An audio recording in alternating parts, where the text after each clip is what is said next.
Hello everyone, welcome back to the Hindu Explain series. A new week and a lot of more information for you all. But I hope you have been revising the previous information, okay?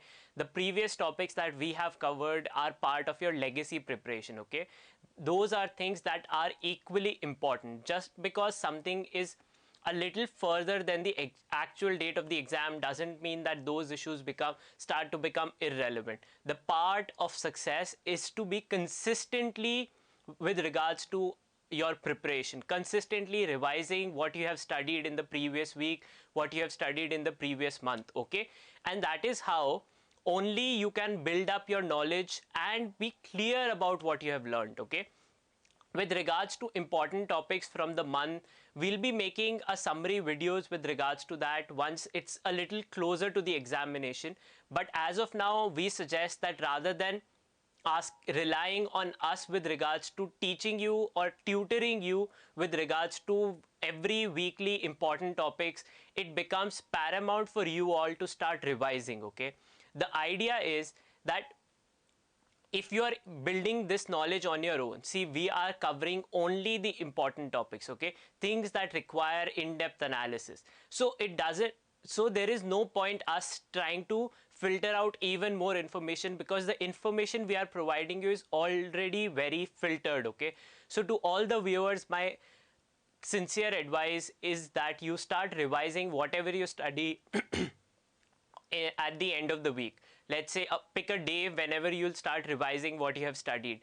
Our videos already have descriptions and chapterizations, so you can pick up the topics, note down the topics we have covered, and start revising things that you have been studying over the week. And then whatever doubts you have, put it in the comment section for me to help you all, okay? Now with regards to questions from yesterday, one important question a lot of students asked was, what does it mean to have formal diplomatic ties? We have been discussing formal diplomatic ties. See, the idea of formal diplomatic ties on a more easy level is that, see, countries that have formal diplomatic ties will have envoys of that particular country located within their premises. So for example, the countries with which we have formal diplomatic ties, they have their ambassadors or high commissioners within the borders of India. So if a trouble or if any issue is there, we can reach them. Or if there are people who have traveled to that particular country, they can reach out to the Indian government by going to those embassies or high commissionerates, okay?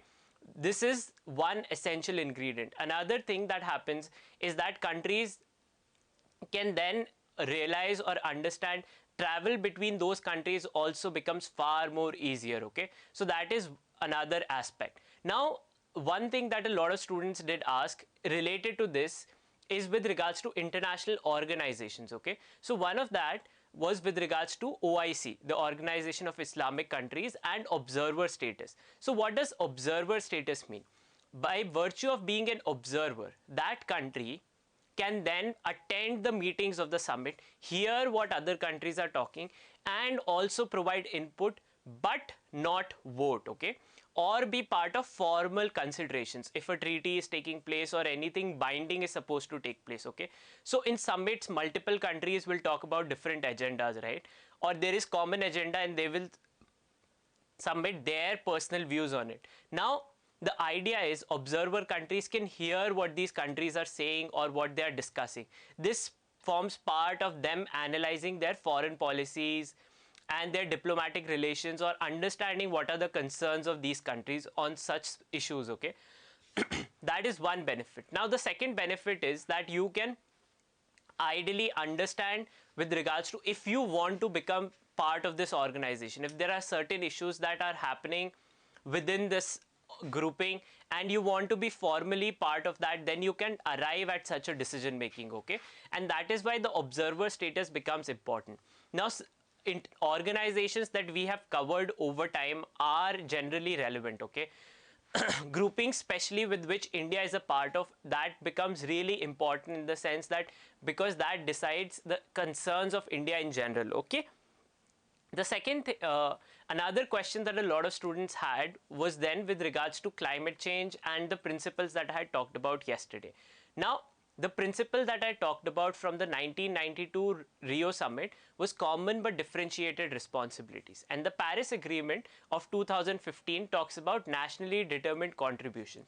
See, in those time periods or currently, the amount of emission or carbon extortion from the earth that has taken place is far more by the developed countries. They were the one who began the industrial revolution by digging up coal and oil and petroleum, okay?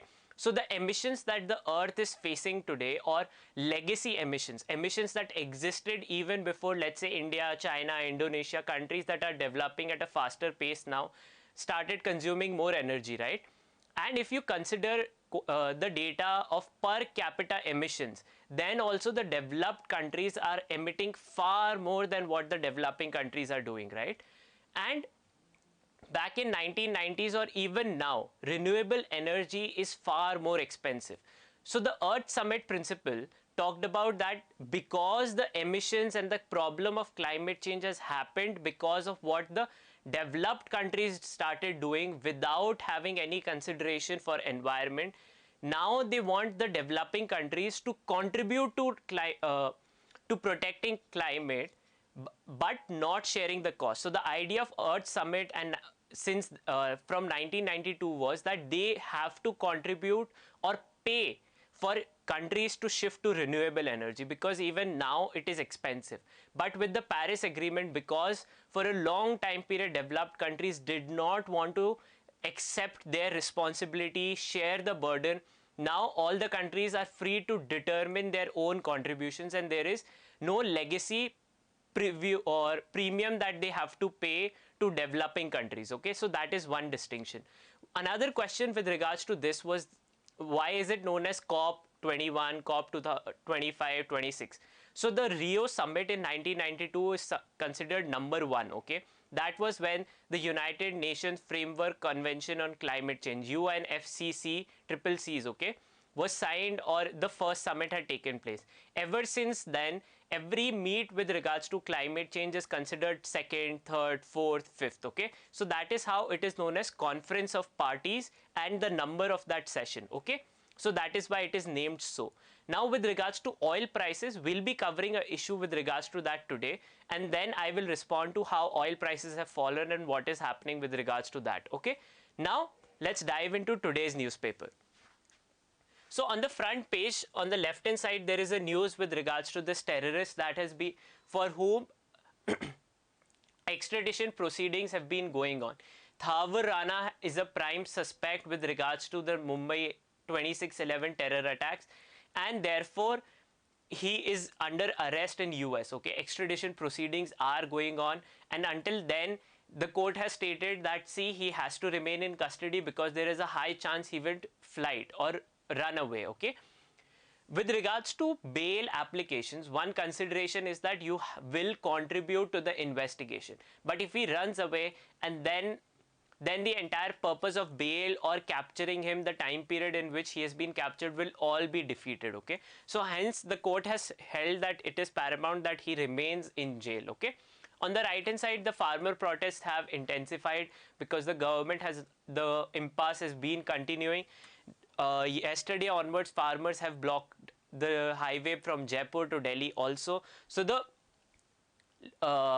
coming together or the gherao of Delhi is getting intensified. Okay, then again with regards to on the front page, there is not much update apart from on the left hand side, the Kaziranga National Park, one of the prime areas where the one-horned rhinoceros are found in India, have started boat plus bicycle rides in the outer region of the park, not the core reserve.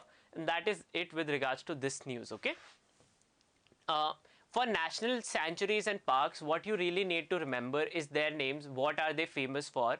Not every park, but certain things that are in news. Okay, but not everything, because there are approximately 500 to 600 national parks or sanctuaries.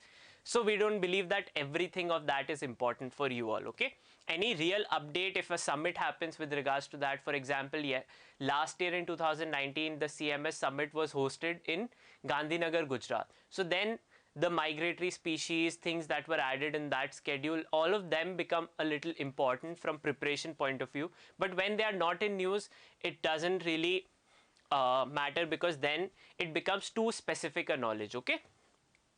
On the political front, again, there is not much news for us here. Okay. Now, on the editorial front, okay. So the main editorial is with regards to the slump, the agricultural crisis. I will explain this in a little bit brief at a later point during in-depth analysis.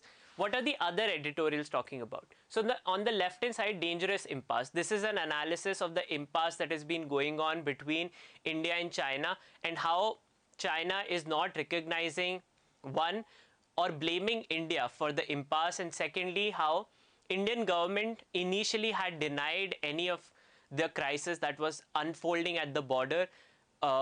Famously, they had stated no territory had been taken away or has been captured, but reality then came out when soldiers were martyred at the border. So the editorial is cautioning against political positioning and reality, and that it is important for India's security interest to not see such crisis from a political prism, but rather as a national security issue. Okay. Now, on the left hand side, breaking up.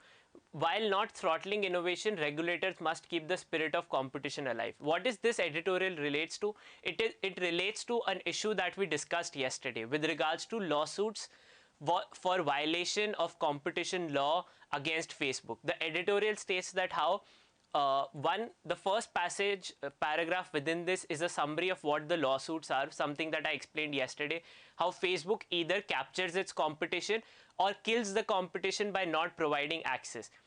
And then it summarizes that by saying that, see, there is growing interest and realization that there is some amount of brakes that need to be put on these big tech companies, because their idea of, let's say, for example, cryptocurrency by Facebook, because they have more users than one country's population combined, and the privacy concerns that exist there is more and more want and need to control the big tech, and how they must adhere to human right values such as privacy, and how with even after scandals such as the Cambridge Analytica scandal with regards to Facebook, the real impact on business of these companies has not been taken place. But these lawsuits with regards to competition law, even if they might take years, that is still a ray of hope to control or rein in these companies with regards to regulation. Okay.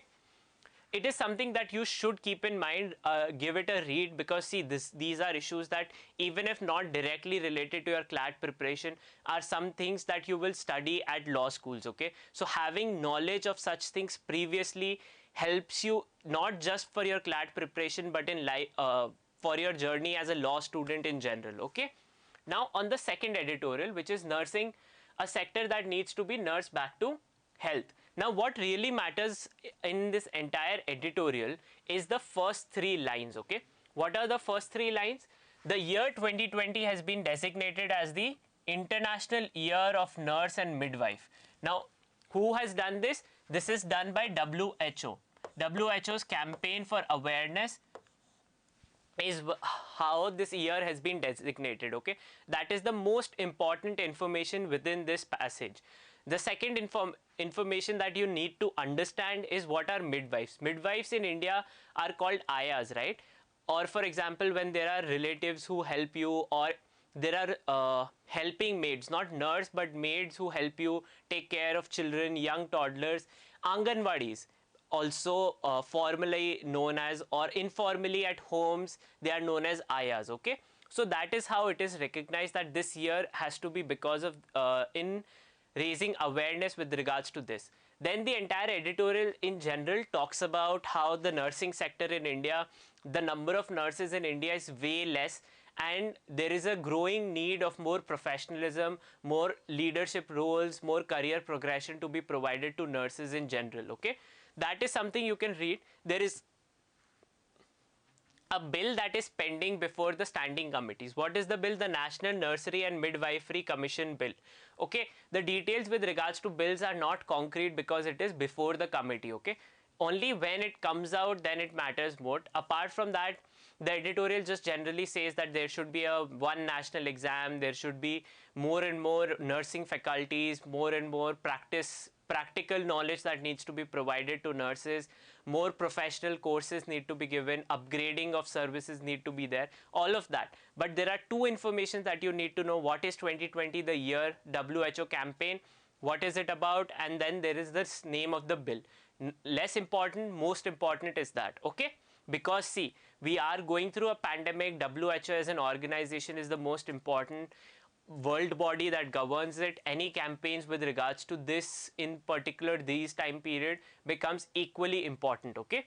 So moving on the op-ed page, on the left hand side is an editorial with regards to the hydroelectricity plants, okay? So previously we had discussed the hydro plants that China plans to build on the Great Bend of Brahmaputra and the Tibetan side of Brahmaputra river, okay? So Yarling Tsangpo, as it is known in Tibet, China plans. Now what this editorial is saying, that see, Himalayas are considered to be still developing and unstable mountains, okay? This was realized when in 2014 flash floods took place in Uttarakhand. Then again more floods had taken place in Uttarakhand in 2017. What those floods were aggravated by was when there was a breakdown of hydroelectricity plants and dams in the region of Uttarakhand, okay? That created far more deluge. This editorial talks about that rather than trying to have one man over one of the countries, each countries, there is a need for them to come together and sustainably plan, because even though hydroelectricity is considered carbon neutral, that is still unstable because the region geographically is unstable, okay? So there are certain details with regards to different dam projects. What you really need to understand from this is that, one, hydroelectricity plants are considered clean energy, but there are ecological misbalances that they create. Super dams, one, they create a huge amount of holding of water. Now that affects the ecological area that gets submerged. Secondly, by holding too much amount of water also creates environmental hazards of a different level, okay? It creates the gravitational pull that is far more nuanced scientific knowledge, but when you hold that much amount of water at one place of time, then the threat of floods in such areas becomes equally important. India then being a lower riparian state, most of the population in northeast, then on the lower riparian side of the Brahmaputra river, where so many countries are planning, China and then India is also planning hydroelectricity plants. God forbid if anything happens, then the entire population, wildlife can get washed out, okay? That is a risk. Historical analysis of events, earthquakes that have taken place here is analyzed in this op-ed. What the summation is that the countries need to come together and stop this rat race of creating more and more hydro plants rather, and focus on more sustainable growth, okay? On the left hand side, this editorial is not really relevant for us. There is nothing really specific knowledge that is useful for us, so I'm going to skip that, okay? Then on the left hand side, innovations for cleaner air. Now this is stating how India has now taken a step with regards to monitoring the amount of air pollution. But then the editorial is saying India needs to go a step further than this by creating context specific solutions for pollution. If there is pollution from vehicles, different startups are analyzed here who are breaking down pollution particles at source. Then with factories, different solutions for cooking, indoor pollution, LPG reforms, and then it is praising different schemes of the government of how it is doing. And then in summation it is saying that to control air pollution in India, we need different context specific. So if there is pollution that flows from farmlands, then the Pusa manicure that we had understood a week ago, to reduce stubble burning and create that, instead of stubble burning, create it as manure, other solutions, okay? So that is why this editorial is from an environmental point of view talking about different things, not really relevant from CLAT knowledge perspective, but something that you generally need to know, okay? The data point is something that will respond to questions with regards to oil, okay? So during in-depth analysis, I will cover this, okay? The editorial is then talking about freeing political prisoners added to the user. just a farmer protest, that how this is again farmers are also then the political movement of farmers is encapsulating a lot of other things that are related to protest and in a democracy the right to free speech. Okay, that is it. Now moving on to other news. Okay, on the national front again not much is there. Yesterday we had seen a news of ransacking of premises of Apple factory in Bangalore. Okay, and today the quantification of damages is 437 crore.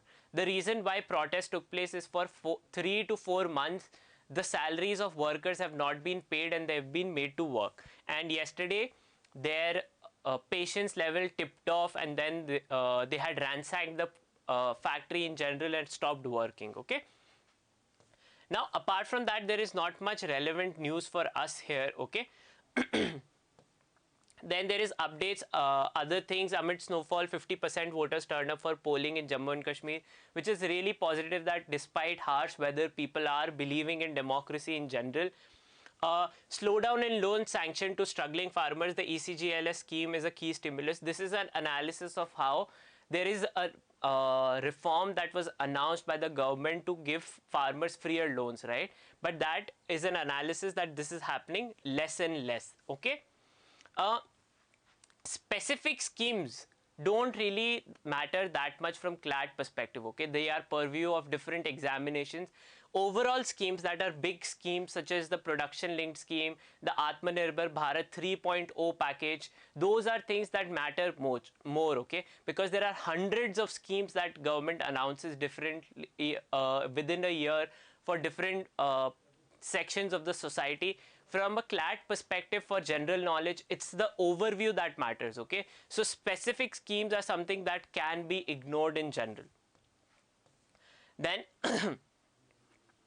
India's cases per million among the lowest in the world with regards, because of our high sample size of population. One with regards to C.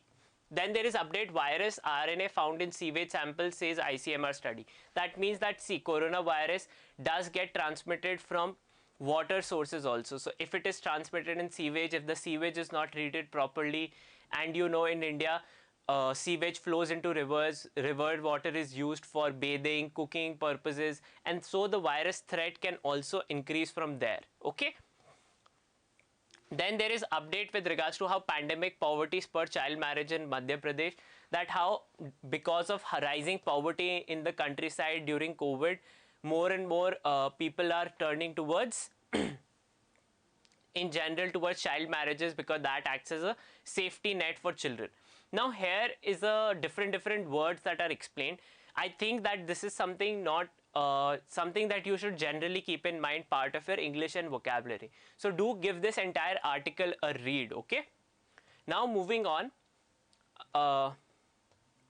On the international front, see, something that I was talking about, why we should not cover intermediate news for Brexit and all, is proven here, right? That both UK and EU have ditched the deadline and have continued to negotiate. So this is what is happening. This is political posturing, pressurizing each other, but no real concrete solution has come out. So until that comes out, really, it doesn't really matter if we discuss intermediate things, because the crux really matters. Okay.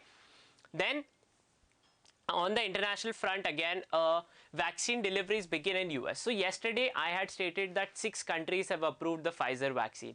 More and more countries are on a different day approving the vaccine and beginning vaccine rollout. So this is now becoming a developing story. So if a day before I said 2 countries, then 6, then now even if it becomes 10, so this is now a developing story. The only fact from that is that, one, what vaccine has been approved by most number of countries, which is the Pfizer vaccine that we discussed yesterday, and UK had become the first country to approve such a vaccine. Okay, so those are 2 important facts for you all to know.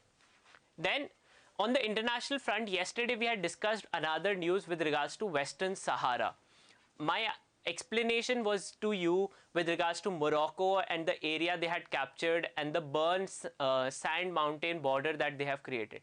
Those are things that you need to note down with regards to that issue, that who controls most of the territory with regards to Western Sahara, what territory of Morocco has US recognized formally the Western Sahara territory, okay? Who are the adjacent countries to that? Polynesia and Mauritania, okay? So those are things that I had discussed yesterday, things that you need to keep in mind. Now, here is another news with regards to space program. We will be discussing this today, okay? Then apart from that, on the sporting front and investment news, nothing really relevant. So let's dive in. The Chinese spacecraft Chang'e 5, okay, has successfully taken off from the lunar surface. This now then can potentially become the third country to do so. Already by its Chang'e 3 and Chang'e 4 aircrafts, China had become the first country, the third country to do a soft landing, okay? Soft landing is something that we had planned with our Chandrayaan 2 program, but we had failed, okay? Number of countries have failed to do that. Only US and USSR have been successfully able to do so. Now, and another special thing with regards to Chang'e 4, that this was the only probe to land on the far side of the moon, okay? So that is also another thing. All the landings by US during Apollo missions, the USSR during its Luna missions were on the near side. Near side is the side of the moon that we can always see. The far side is the side that we can never see, okay, from Earth directly, okay? So Chang'e 4 had become the first aircraft to land on the far side of the moon, okay? Now, whether it is successfully able to re-enter the atmosphere of the Earth and bring rocks, then it will become, China will become the third country to do so, okay? Third country to retrieve lunar samples back from moon, okay? So that is a story that we need to keep in mind. It was launched on November 24. Other details, if it is successfully able to do so, we will discuss this entire program and a little bit of history of lunar modules. Things that you need to keep in mind, that they have become the third country to do so, to have successfully retrieved rocks, and whether they are able to rebring it to Earth is something we need to keep a note of, okay? So it's a developing program. The space probe is Chang'e 5. Last year was the 50th anniversary of the Apollo missions, under which US had successfully landed the first man on the natural satellite, that is moon, okay? Now moving on to the next news, which is the main editorial, okay? So the main editorial is basically saying that, see, even if the farm laws are repealed, that would just be addressing one concern of the farmers. The larger crisis that is there in agriculture is because of two different things. One is the rising input cost, and second is fluctuating prices. Fluctuating prices so much so that generally farmers get 30 to 40% below the MSP for their produce, okay? So that is one concern. Second is the rising input cost that farmers have to foot in. Because of that, the expenditure of the price per crop increases for the farmer, but the prices they actually get is far less. So the bills, even if either put in or repealed, will not address these concerns of the farmers, okay? So this is the main crux of the editorial. Give it a read, because see, it relates to the farming sector in general, which is in news. The farm bills are something that we have already discussed. This is the crux of it. Most of the other details are there from a policy point of view, but these are the main things, okay? These 2 points. So keep that in mind. Remember that there was a slowdown in agriculture happening even previously. Another thing that it says is that there was negative growth in the wholesale price index, the steady decline on year inflation in wholesale price index. That means that, one, there fluctuating prices, that is a proof of fluctuating prices, that prices are falling. So if in 2020 the price of, let's say, wheat is 100 rupees, in 2021 it can fall to 90 or even rise to 110. So this instability that farmer has to deal with excuse me, this instability that farmers have to deal with is a cause of concern for the agricultural sector in general, okay? And most of the places the farmers are forced to sell their produce less than the MSP, which is only given on 23 commodities, okay? So give this editorial a read. Any doubts that you have, put it in the comment section. I will be happy to address them. Okay. So the last thing is the data point. Okay. What is the data point confirming for us is that the current prices of fuel, okay, is within that. So if example you are purchasing fuel at 83 rupees today, actually the amount of taxes plus commission that you are paying is 67%. Okay. So this is the graph.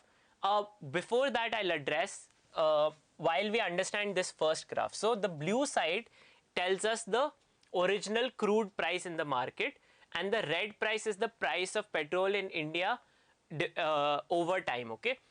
So now currently the price of fuel is way less than what we are actually paying. Okay. So the international crude price is less than 50, approximately 34 to 40 rupees. Okay. But actually the price of fuel that we are paying is way more. Okay.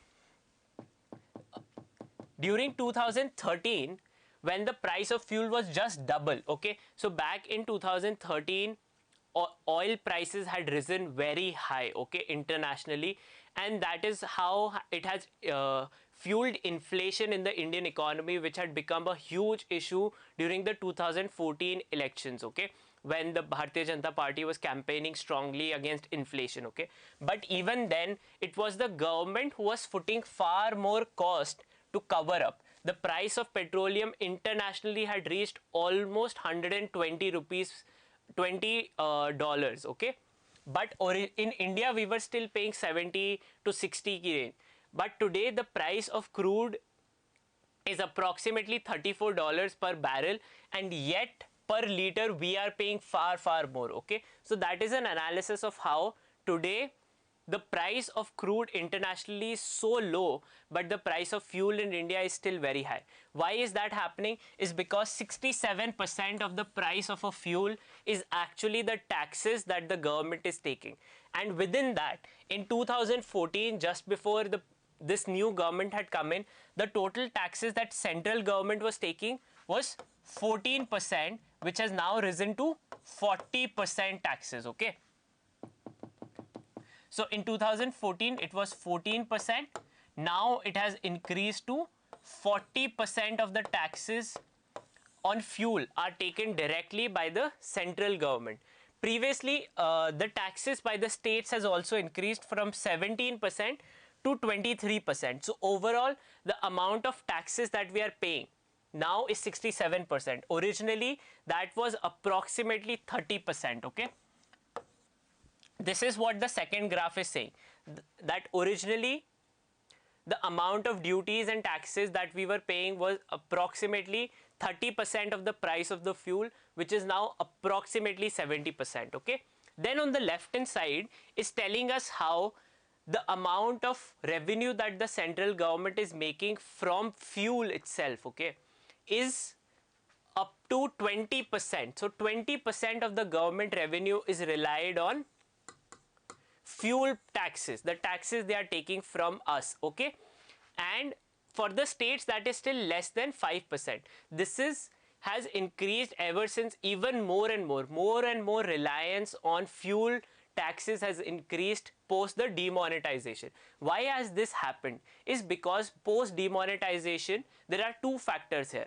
One, economically, the Indian economy has slowed down because of demonetization.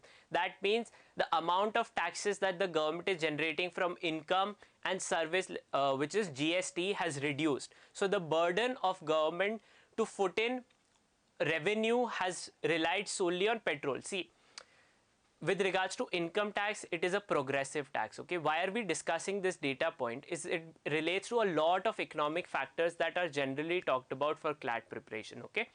So for inflation and all, and other government schemes that the government keeps on announcing, one important thing is the government needs money to invest in infrastructure, to announce these schemes. Okay. So this tells us that most of the money they are making is through petrol and fuel taxes. Okay. Why is this problematic for the people? Is because income tax and GST is considered progressive indirect taxes. Income tax is a direct tax, it is progressive. It should hurt people who have higher income. It is considered progressive that way. Indirect taxes are taxes that we pay on commodities. So through that, people who are poorer will buy less products. But for fuel, fuel is a tax that hurts the poor far more than it hurts the rich, because fuel is something the poor also need equally. Even to sustain yourself, you need that, right? This fourth graph is actually tells us how Indians in general, along with Pakistan, are the highest individuals among the entire world to spend their average income on fuel. Okay, the daily income on fuel considered up throughout the world, Indians spend 17%. In Pakistan also it is 17%, but the price of petrol is still very less there. Okay, in comparison to India, Indians are considered to earn more, but they are spending more and more on petrol and such things. Okay, so this analysis, it tells us that the government is taxing Indians far more on fuel in comparison to all the other countries. Plus, secondly, the burden of the government to fuel more and more social schemes, such as, for example, the Ujjwala scheme, right? Or the Swachh Bharat Abhiyan. Those are social schemes. The government uses taxes from the rich or other people and then gives it to the poor. Those progressive schemes require a lot of money because you're giving them out for free. And then to do that, the government is taxing people more and more. So what it means is the government is taking money from the poor and then giving it in a different manner, which is an economic analysis that you need to keep in mind in general. Okay, the oil prices had fallen since 2013 in the international global market is because the oil supply has increased. Why has it increased? Because oil has also been produced far more by companies in the US who do shale production. Okay, it is a different methodology of producing oil. This production type has increased since 2013. Okay, now a lot of you were very young when all of this analysis of fuel and inflation was taking place, but it was becoming a huge point or considered to be a political turnover and give a lot of impetus to the current government. So this is how this fuel price issue becomes really relevant from economic perspective and policy analysis. Okay, so having a mind of that becomes really important, the amount of taxes and the different methodology. So fuel is an indirect tax that hurts more on the poor. Okay, it's not progressive.